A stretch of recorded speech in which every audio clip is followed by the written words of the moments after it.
চাঞ্চল্যকর তথ্য ফাঁস। আরব বিশ্ব দখলের নীল নকশা ইসরায়েলের, ইরানের হার হিম করা হুঁশিয়ারি।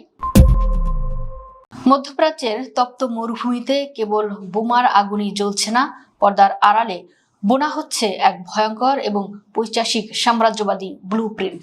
রক্তপিপাসু নেতানিয়াহু প্রশাসন যে শুধু ফিলিস্তিন বা লেবাননেই থামবে না, বরং তাদের শকুনে দৃষ্টি যে এখন পুরো আরব বিশ্বের দিকে। এবার সেই হার হিম করা তথ্যই ফাঁস করে দিল তেহরান। ইসরায়েলের এই বিপজ্জনক প্রকল্প বা গ্রেটার ইসরায়েল গড়ার নগ্ন ছক ফাঁস করে দিয়ে আমেরিকার দালালি করা আরব রাজতন্ত্রগুলোকে আক্ষরিক অর্থেই এক চরম ও বজ্রকঠিন হুঁশিয়ারি দিয়েছে ইরান।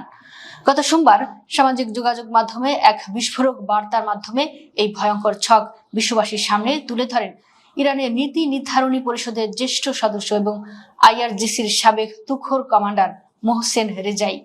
তিনি আরব বিশ্বকে অত্যন্ত কড়া ভাষায় সতর্ক করে দিয়ে বলেছেন, জায়নবাদী শাসক গোষ্ঠী এই অঞ্চলে যে সংঘাত ও বিভেদের আগুন জ্বালাচ্ছে তা কোনো সাধারণ যুদ্ধ নয়, এটি এক সুদূর প্রসারী ষড়যন্ত্র।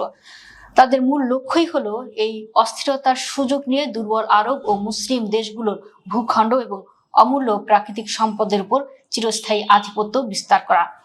যেসব আরব দেশ নিজেদের গদি বাঁচাতে ইসরায়েল ও আমেরিকার সাথে দালালি করছে, মোহসেন রেজাই তাদের সরাসরি আঙুল তুলে সতর্ক করেছেন।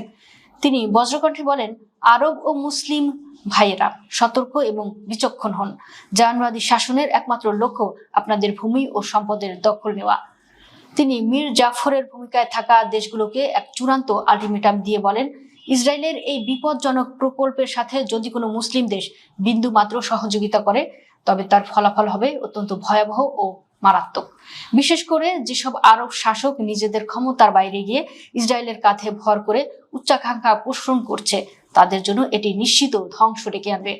আন্তর্জাতিক সামরিক ও ভূ রাজনৈতিক বিশ্লেষকরা রেজাইর এই মন্তব্যকে অত্যন্ত তাৎপর্যপূর্ণ ও একটি রেড অ্যালার্ট হিসেবে দেখছেন।